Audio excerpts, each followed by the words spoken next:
Hi out there. My name is Julie Rotella, and I wanted to share a little bit about myself and the inspiration for this channel.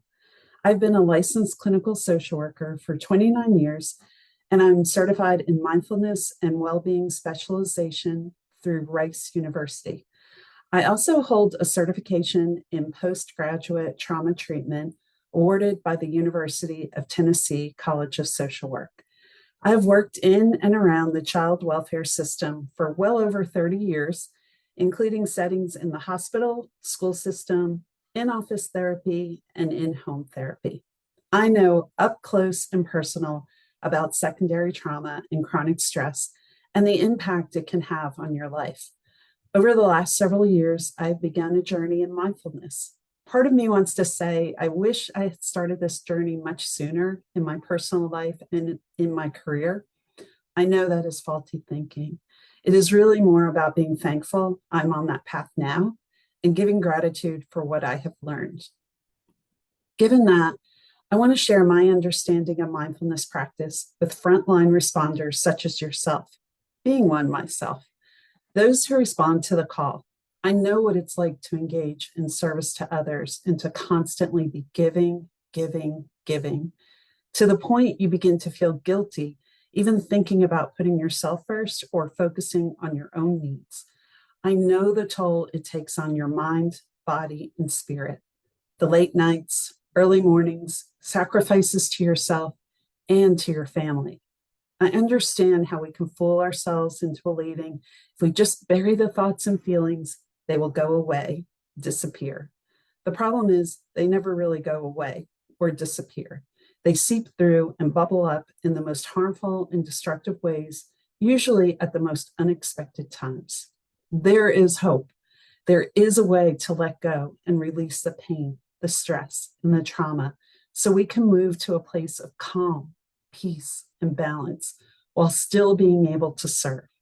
In fact, our ability to serve will be strengthened and enhanced. It's the concept of caring for yourself so you can more fully care for others.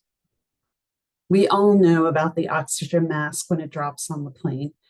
Easy to do on a plane, not so easy in other aspects of our lives.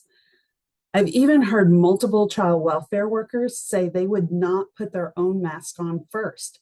That is how ingrained it is in responders and caregivers to take care of others first, even at the cost to yourself.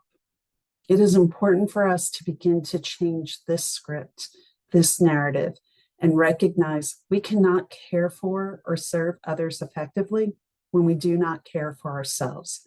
It is critical to make time for ourselves. I know. Right now you're thinking, I don't have time to take care of myself. I don't have time for this. I barely have time to eat and sleep.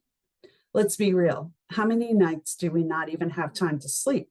How many lunches, meals have you missed? Or grabbed something, anything, while driving from one place to another? Yet, how do we effectively function without the essentials such as sleep, staying hydrated, eating well?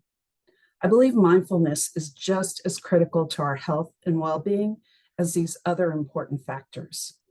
In fact, focusing on mindfulness may actually help to improve these other areas of our life. The good news is mindfulness is something you can do any place at any time.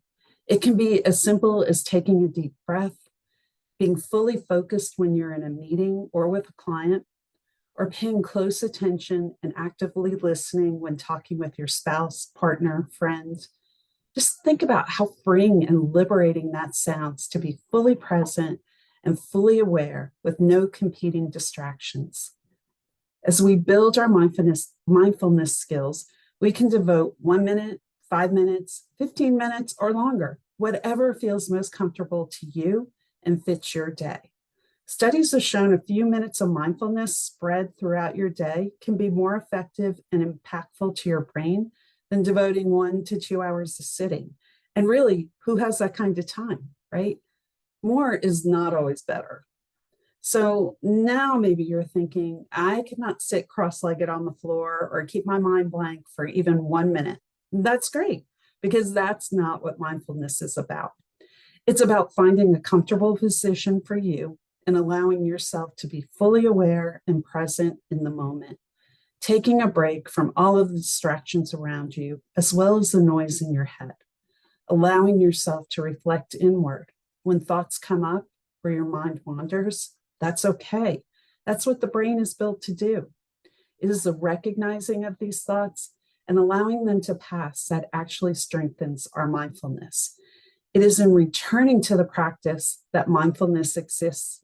No judgment, no shame, just noticing our mind has wandered or thoughts have emerged, recognizing the thoughts, and then returning to our breath.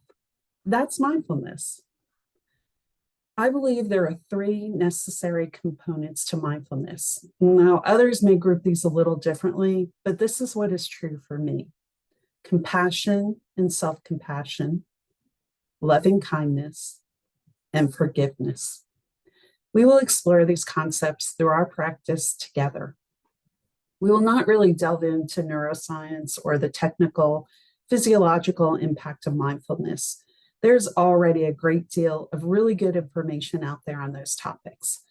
I may share some resources from time to time, but this is really more to focus on guided practice and create a community to get together where we can feel safe, respected, and valued.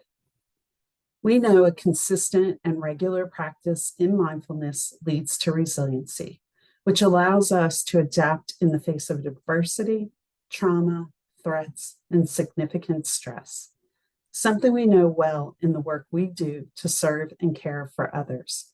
Mindfulness provides a foundation to advance our ability to regulate and emerge even stronger than before.